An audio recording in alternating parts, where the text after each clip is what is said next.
হনুমান তুই একটু বড় একটা পাহারা দে, ততক্ষণ আমি একটু ঘুমিয়ে নি। রাফিক, ওই দেখ ফাজি বর্ডারে ঘুমাচ্ছে, এই সুযোগে আমাদের ওই বোমটা বর্ডারে ফিট করে দিতে হবে। হ্যাঁ ভাইজান চলো।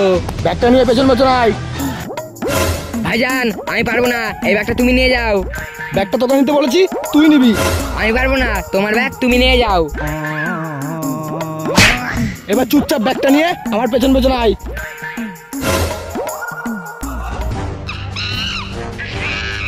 ওস্তাদ ওই দেখো হনুমান। আরে হনুমান তো আমিও দেখতে পাচ্ছি।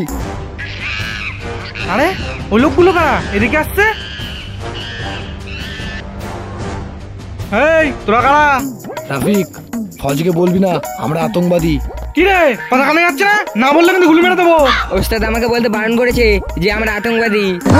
তার মানে তোর আতঙ্কবাদী? বন্ধুরা ভিডিওটি ভালো লেগে থাকলে একটি লাইক করে চ্যানেলটি সাবস্ক্রাইব করে রাখুন।